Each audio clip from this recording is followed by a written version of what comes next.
Welcome back to the back nine of the Jordan 1 battle out here at Brazos East. Me and James working it.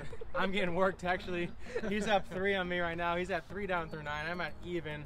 Just took a 5 on hole 9. If you didn't already check out the front 9, go make sure to check it out. If you don't already know, I'm Conrad O'Reilly for Team Latitude 64, OTB Discs, and Lucky Ace Discs. And this is the world champion himself, Mr. James Conrad. Who do you play for? I'm sponsored by MVP Disc Sports. Been loving their discs and they're taking great care of me. So thanks a lot to those guys. Yeah, James been throwing his Terras all around the course so far, MVs as well, and knocking down some good putts with the Nomad. So if you haven't already checked out some of James's own line of discs via MVP, go do so. Or just check out any of the MVP offerings. They have some sweet overmold technology and they've been making some pretty plastic recently, I gotta say. Thanks, man. I know OTB has a good selection of MVP discs in their stock right now, so don't forget to go check those out. Or to check out some Latitude stuff or some of my own stuff at the link in the description below. Here we are on hole 10, another just beautiful wooded hole for us. This is another par 4 that is not super long. What do we got? Just under 600 feet, so definitely an attackable par 4. You want a really straight shot off the tee. The biggest trouble you can find is if you let one leak off to the left side of the fairway. It kind of goes down a hill and into some thick rough, so really the name of the game is keep it straight. Hopefully you can get close to 400 feet off your drive and have a pretty routine upshot. Turn the Volt, the old Bendy James, I love these.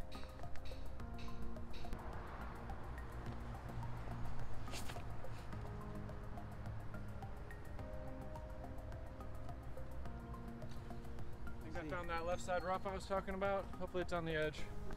I'm gonna play my Opto X Explorer, just looking for that straight penetrating flight.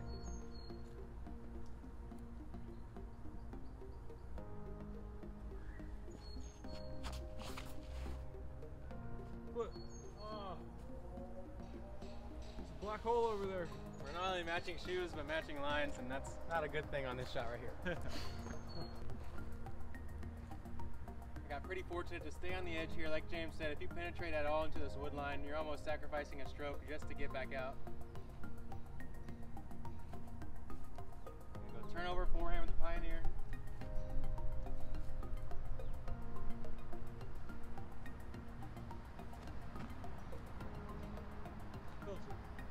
Hey, go in. Oh! Oh my God. Wow. I almost got super lucky right there. Wow. Too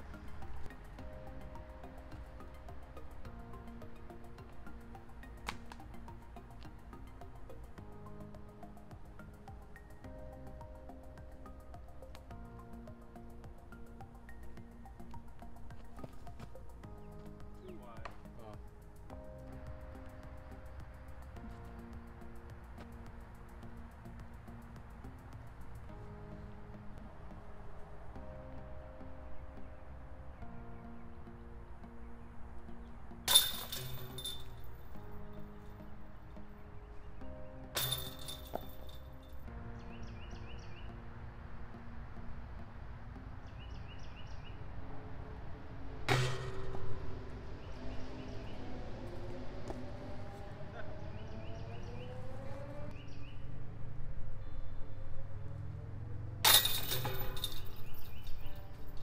Tricky stance there. If you go anywhere deep on this hole, there's a lot of spots you got to straddle out and not quite able to grab that stroke back on James, but not too mad at a par after shanking the drive here.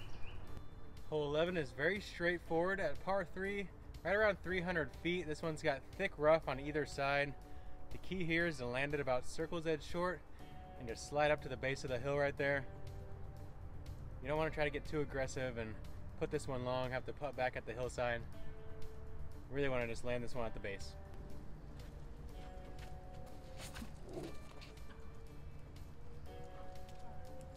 Oh, working that disc. Oh my God. I thought James just got worked by the big putt, but then I looked up and the disc is just riding right. Watch out. I'm gonna take my pure, just try to get it into the ground, land it flat.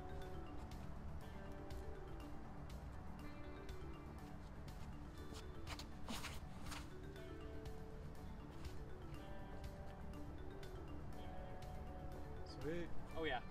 This hole's really cool to me. There's like 2 really distinctive fairway trees. One is about like 2/3 of the way up there and one's 3/4 of the way to the basket. And so I feel like it's interesting to see. Some people just see those trees and just be like, I'm just kind of gonna aim at those trees and hope for the best. And you'll see other people that really visualize a specific line. Like, for example, I'm trying to go down the left side with like a little bit of a late draw to the right.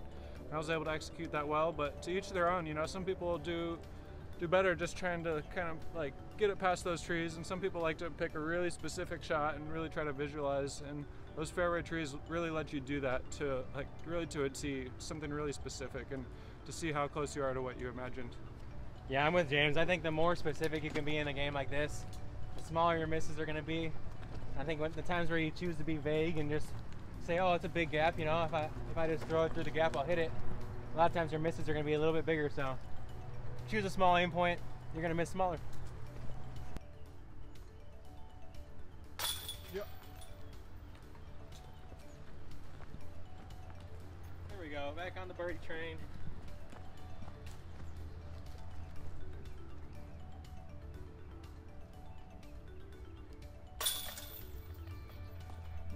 Birdies we're both getting. Yeah, right. Here we are on hole 12. This is the last truly wooded hole on our course, and this used to be a par 5. They now call it a par 4 without really changing the hole, so that should give a little indication of the difficulty. It takes 2 pristine shots to have a chance at a birdie 3 on this hole. The first shot has to be a really slow work to the right. A lot of people like to play a forehand. I like to throw a slow turnover.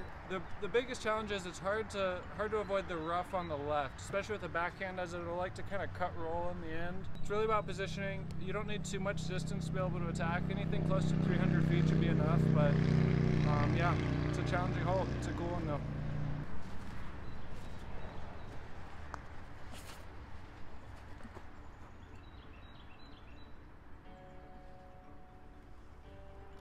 Looks like it landed in the middle. We'll see, like James said, if it cut out to the left or not.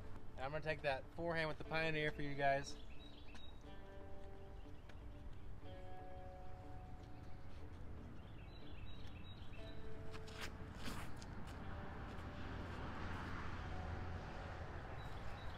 I think I like that. Should be good.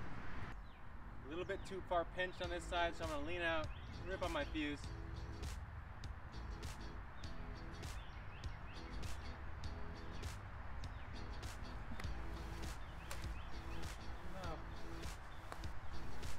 That was a good reaction off the tree though.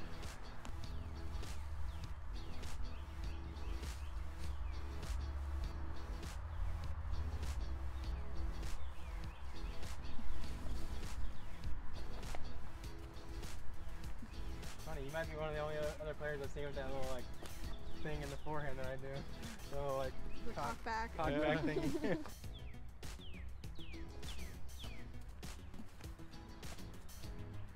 That's holding nicely. It's gonna be a hard job.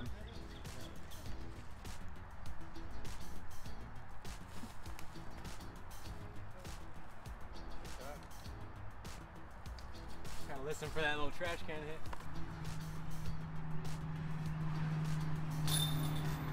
Ooh. Tried to climb out. Yeah.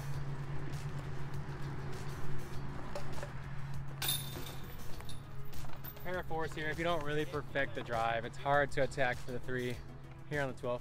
In this southern wind, hole 13 is a super tasty tee shot.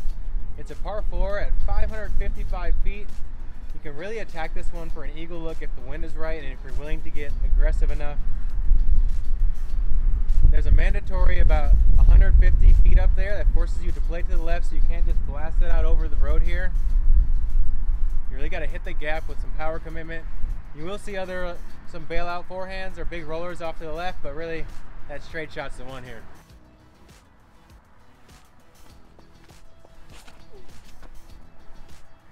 Ooh.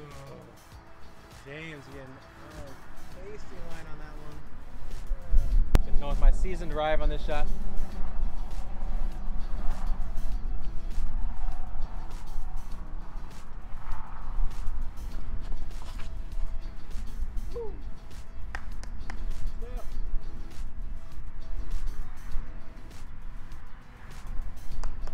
looks like it might have kind of settled on the grass and not skipped as much as I thought, but really like the lowness of that line, helped keep it out of the tailwind that can really slow it down, because James's line looked amazing, but the wind just kind of killed it when it started to fade. We'll see where it's at.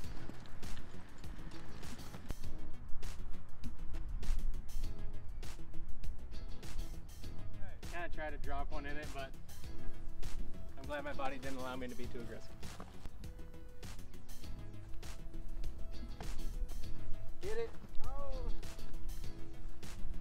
Had to go for it. Left a little bit of a comeback putt, but it's nice to practice those too.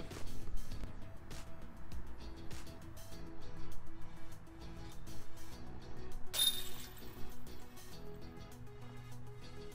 thought I may be the benefactor of James's aggressiveness on the approach there, but not today.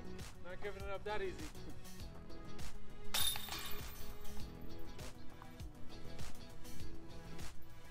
Here we are on hole 14. We always get this cool Zuka triple Mando to throw through here. We lost a very prominent tree from the center of this hole, but the park's come in and planted 2 new ones along the left side. If anything, I think it makes this hole a little more backhand friendly, which I don't mind, but I'm sure some people will still throw that low driven forehand, especially tailwind. I'm going with the Envy straight at it.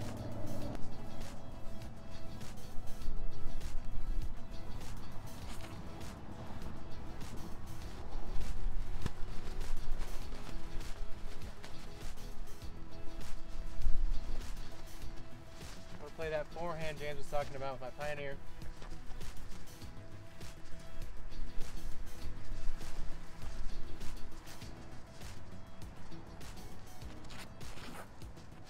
You're supposed to hit the second in the new trees, not the first one.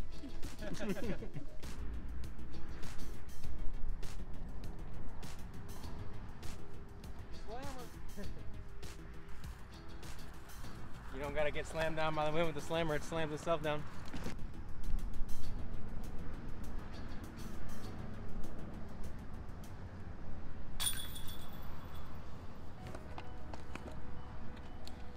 Came up just short on the drive, but I'll take that little tailwind putt every day. James been burying them in the left side of the basket all day. Another good birdie.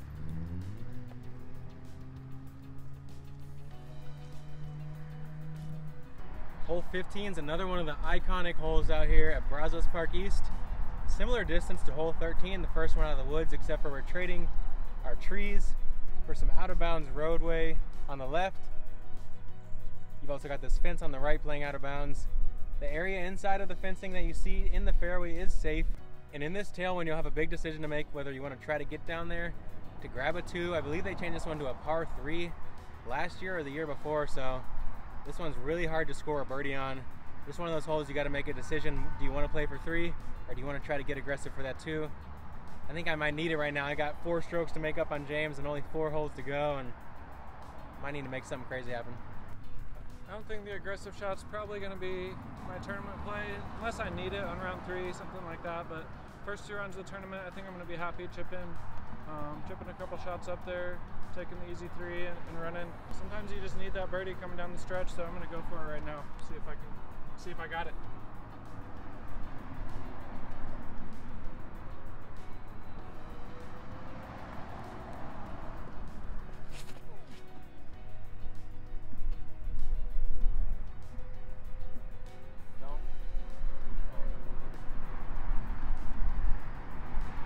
Not too shabby. Didn't quite hold that turn to really get the distance I needed, but it's in bounds. Should be easy park.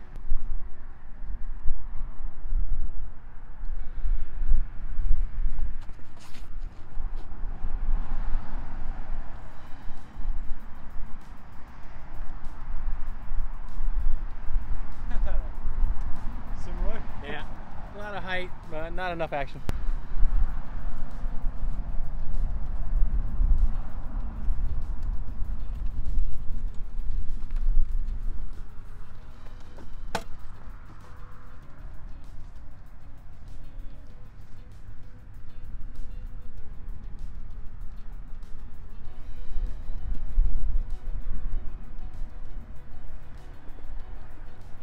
Easy 3 here.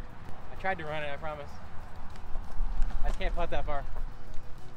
Those shots can be a little stressful sometimes. You kind of want to give it a chance, but then all of a sudden if you go like 20 feet long in the wind, like that's a little extra pressure on yourself on the putting green. So yeah, definitely interesting points of the round. Those little like easy shots, because you really can't lose focus at those times. That's just when you can bleed easy strokes, and those strokes cost you big time. I feel like I missed him with like the nose up all wild, and all of a sudden I'm 30 feet. I'm like, oh, what am I doing? Are they gonna fix that basket? Leaner top. Hopefully, I feel like I remember that one last year being like this.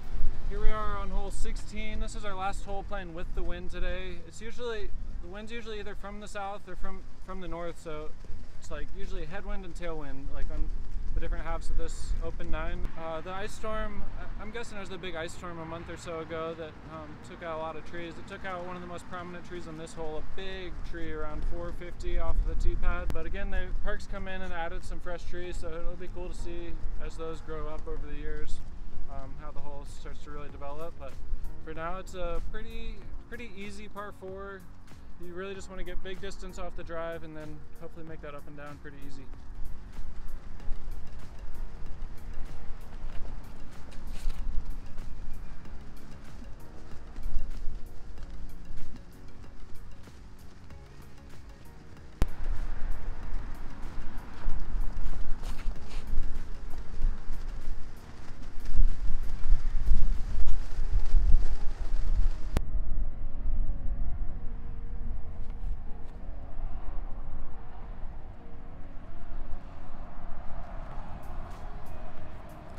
I'm getting desperate now.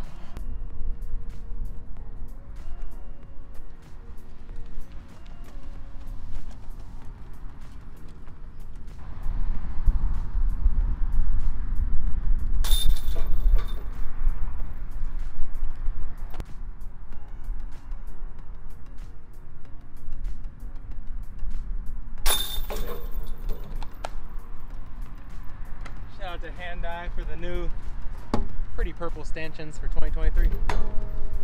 When you flip around and play back into the headwind on hole 17, definitely a different vibe, but as you've been throwing in the tailwind ever since you left the woods there, and you really haven't felt the headwind since hole 3. 17, another iconic hole out here. I know I've said it a lot, but there's really 5 or 6 holes on this track that stick in your head, and 17 is for sure one of them. Out of bounds left with this path. You've got rough on the right that also plays out of bounds. You really got to push this one straight and land it softly. Nice for a straight power mid-range or maybe turn over fairway. Or if you have that power forehand play, it really works well in this shot. There's 2 trees right at the bend of the fairway that if you can push it anywhere towards the base of those, you should almost have visibility of the basket. This one's playing on a peninsula, water on the left, OB on the right and long, and it kind of dips down from the landing zone about 30 feet, so such a unique and fun hole to throw. Nice. Your newest FBO world champion. That shit is on my bag for 6 years.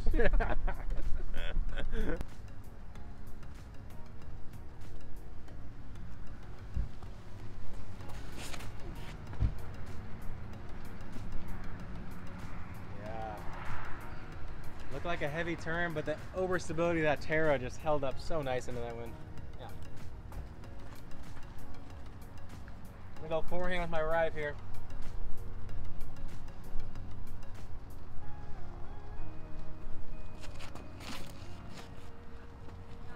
So, okay, do not hit that little hanging branch and kill it. Can't really hope for 2 better shots than that. Yeah. I'm like farther forward, but you're further. I guess I'm further past you. Alright, good. I am.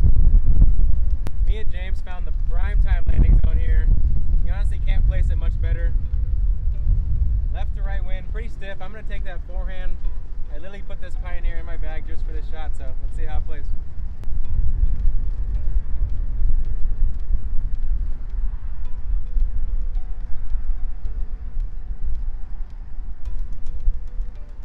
Yeah. Woo.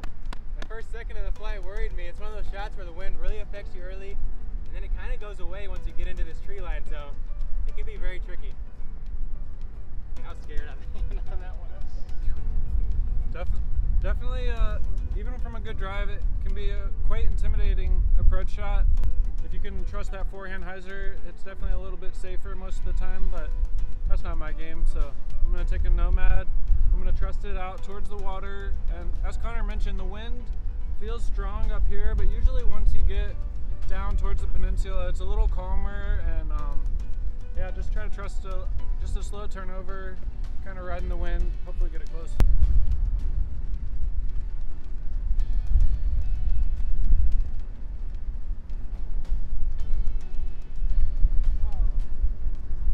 Tight.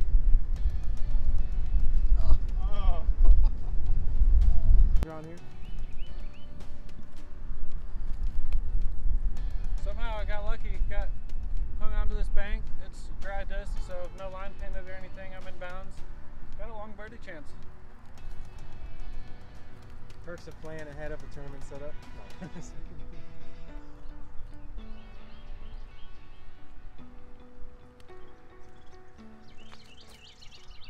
Drop. Oh, it did.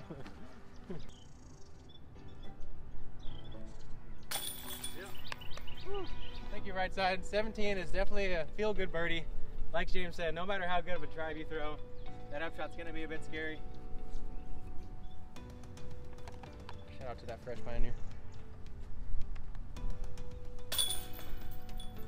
We made it to hole 18. I'm sure anyone that's seen coverage of this course knows about hole 18. It's a challenging water carry birdie. Especially, it seems like we're playing into the wind a lot of the times that we get here, and it's a serious shot to clear that water and make a birdie here on 18. There was a time when they called this a par 4, I believe, but I'm pretty sure it's a 3 these days for us, and I think we'll see a good portion of the field play a layup shot, just a hyzer kind of over the pond, bailing out to the left side, and honestly, there's never anything wrong with that. There may be a time and a place where you're feeling like you need that birdie, maybe to make lead card or to push for a playoff, something like that, you know, and some guys will just, into the round, maybe feeling a little frustrated, might just bomb one, but I think we'll see a lot of layups, and into this wind, that's probably what I'll be doing today. I'm doing it. You know, when you're in the place I'm at, I'm not just looking for a 3 down or 4 down, whatever that score is. I got like 4 strokes to make up, so. 3? 3. You got one back there. 3 strokes. 4 down, 7 down. It's one of those holes. If I want 3 strokes, I need a 2. It's that simple.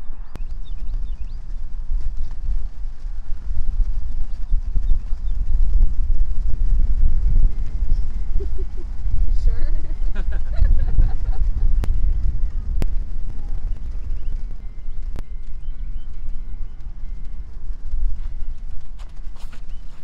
No. Andy, skip.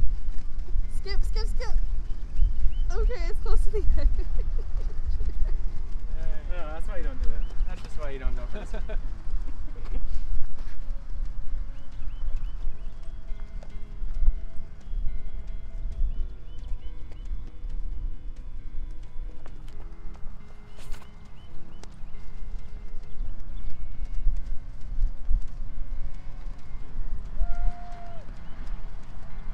That's what I should have done.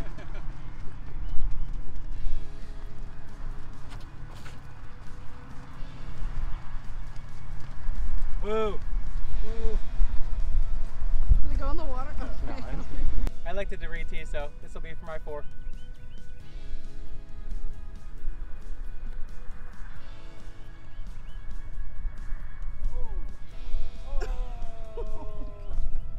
Looks like it was going in. Bye, all my strokes. Gone.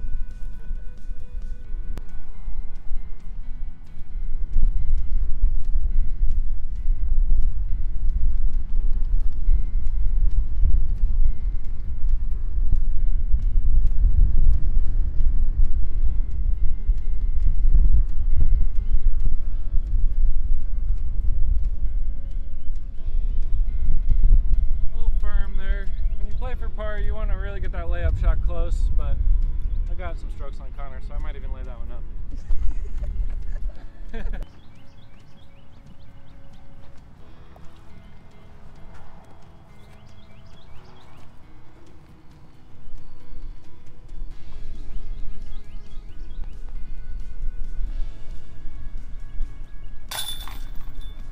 just wanted to remind myself as well as show you guys that trying to force holes, especially like hole 18 Brazos East in a headwind, just doesn't work out very often. So score your birdies elsewhere.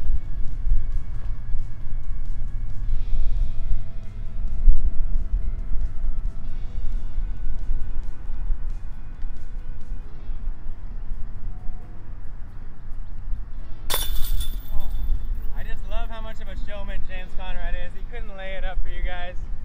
He had to try for the sake of entertainment and because he's a freaking champion and knows his capabilities.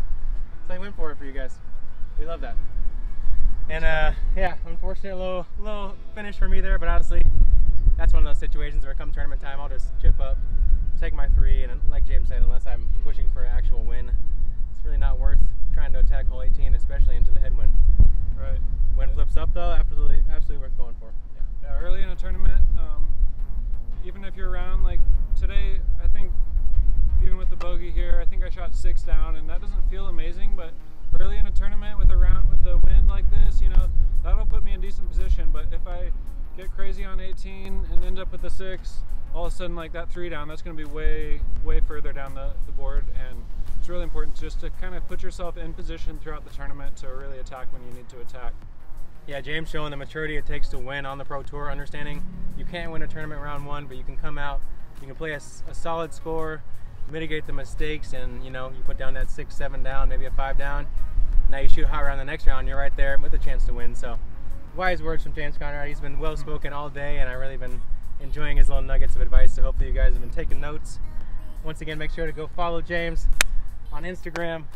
Make sure you're like and subscribe to all of his stuff. Go get his discs, and he's going to keep teaching you guys how to throw crispy backhands on the channel all year. So look forward to seeing him some more, and make sure to like and subscribe. We'll see you guys soon. Yeah, thanks Connor. Thanks for having me, and thanks Megan for doing the filming. That's a lot of work you're putting in out here. You're the best. Absolutely. Thanks, James. Thank you, baby.